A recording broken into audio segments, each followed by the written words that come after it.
Have you ever booked a spot in a campground, driven all the way there, only to be disappointed by what you find?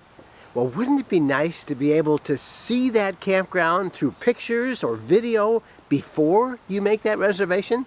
In our Interview of the Week segment, we're going to show you how.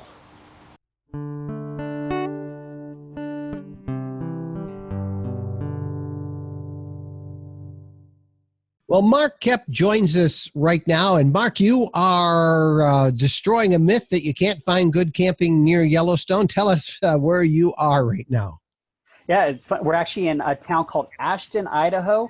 If folks don't know where it's at, it's about 50 miles from the west entrance of Yellowstone National Park.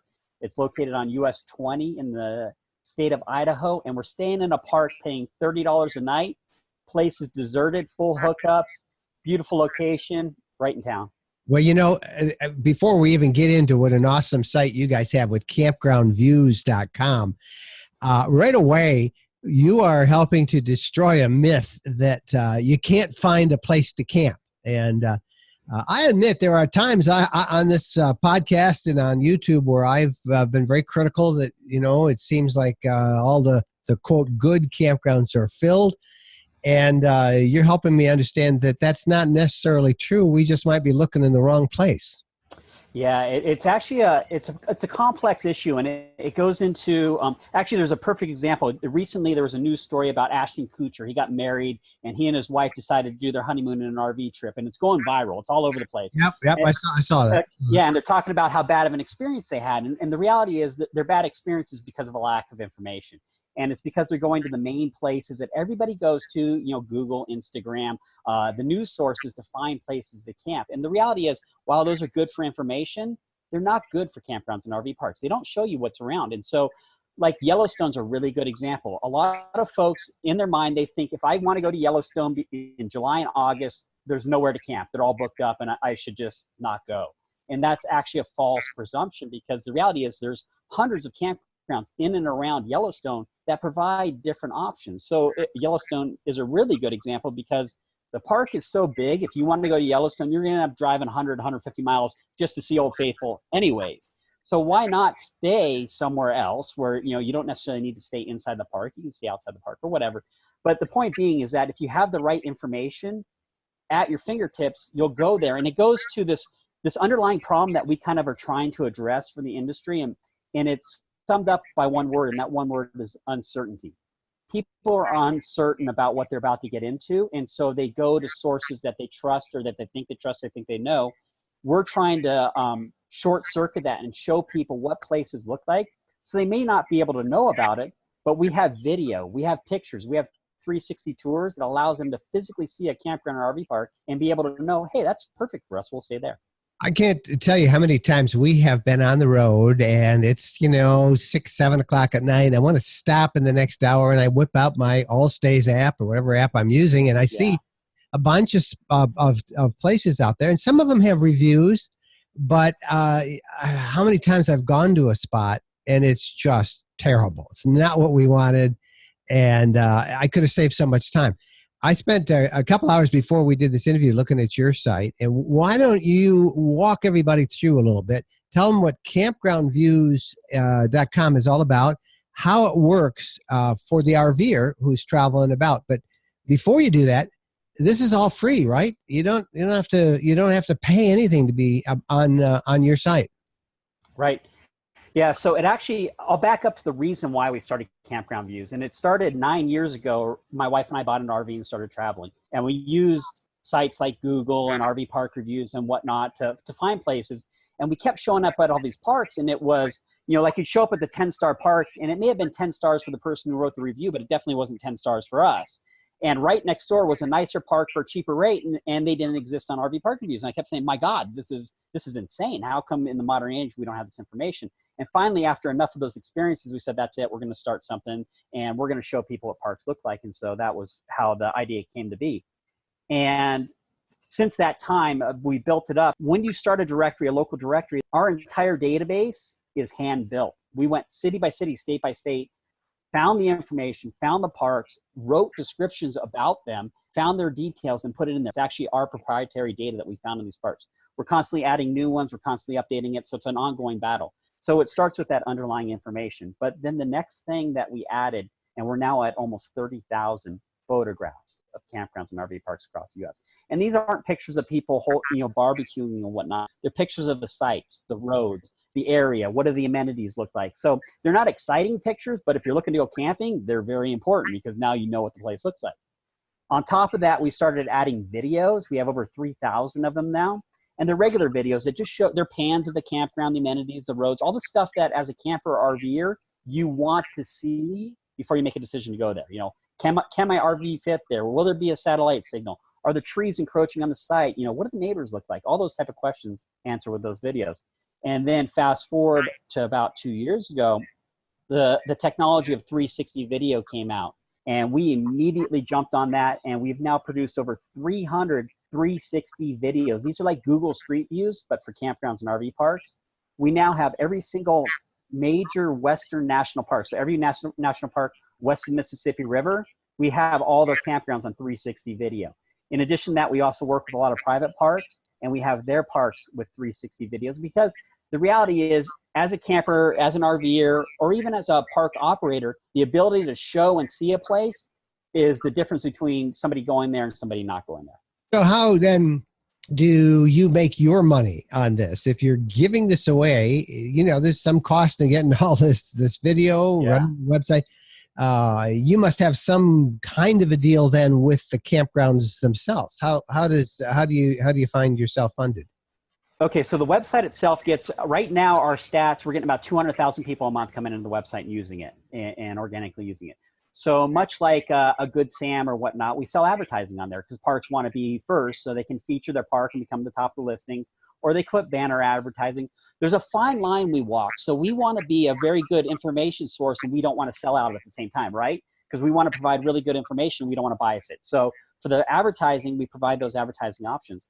The second part that we provide is we provide marketing services to campgrounds.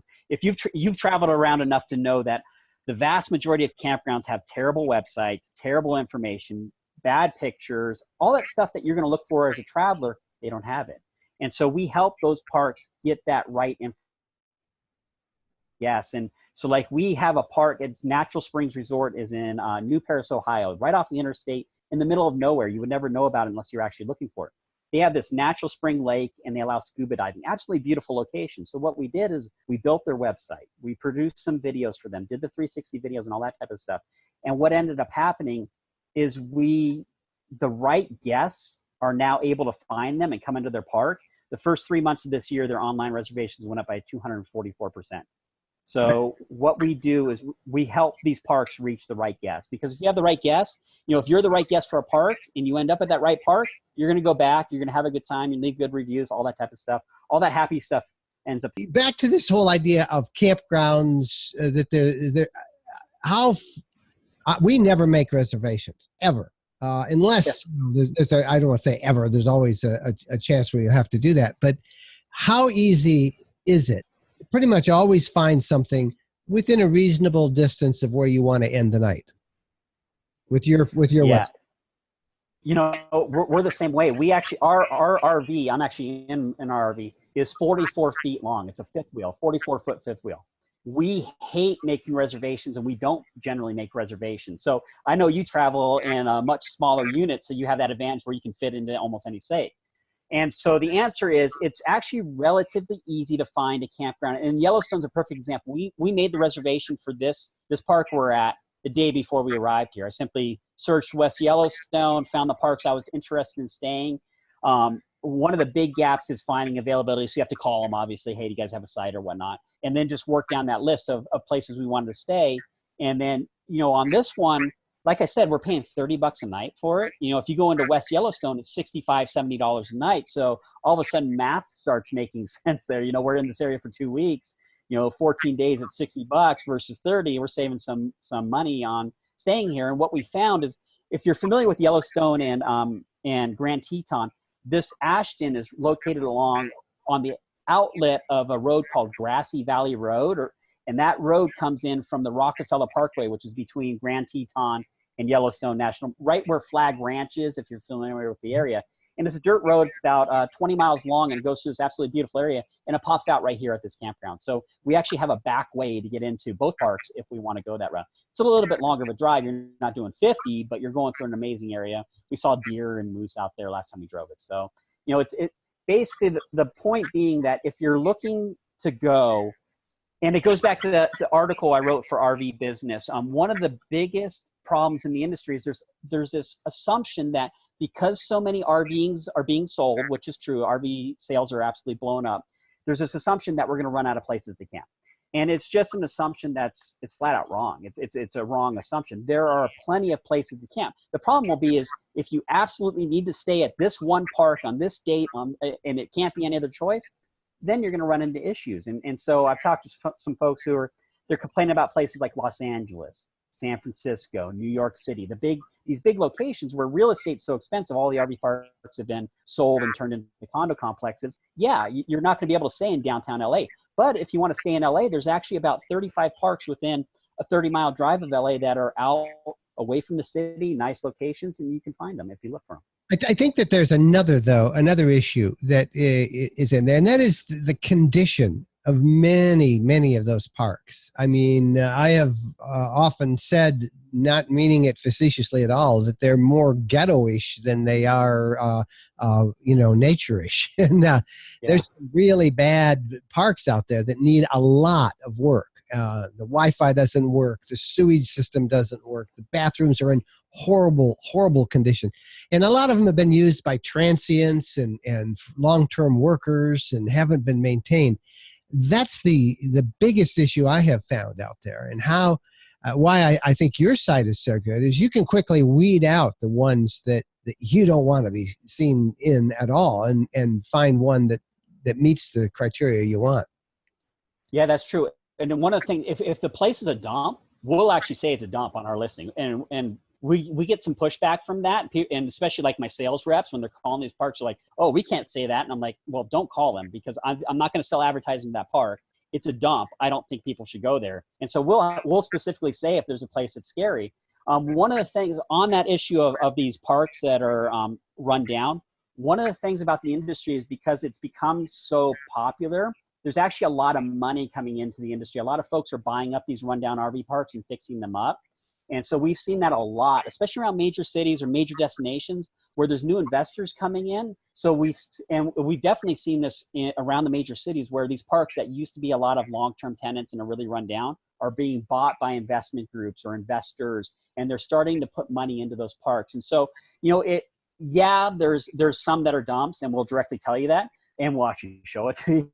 But there's also a lot of parks that maybe 5 years ago were dumps. But if you give them a second look, there's a new owner who's cleaning it up and fixing it up. So I'll throw that out there as an idea for you.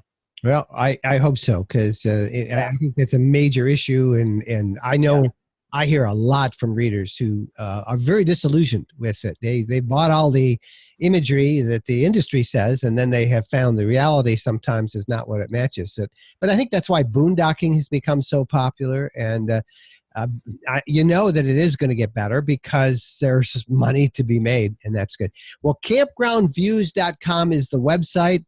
Mark Koepp has been our guest, and Mark, fight that good fight for us out there. And I think this is I encourage our readers to go and try it. We'll put some images of how the website works for our YouTube version of this video, and we'll get you back again. I think you got a great idea, and it's so nice to be able to see those sites. I appreciate it. Let me add, it's a pleasure to be able to speak to you. You're a legend in the industry, whether you know it or not. You produce so much content that helps people out. It's incredible. So I appreciate what you're doing to get the word out there. So thank you for having me. Mark, thanks for being our guest, and best of luck to you and campgroundviews.com. Again, there is absolutely no charge for campgroundviews.com, and they're updating their information with new videos, new photos all the time. Hey, if you like this video, give us a thumbs up, please, and don't forget to subscribe to our RV Lifestyle channel right here on YouTube. I'm Mike Wendland. Thanks for watching, and happy trails.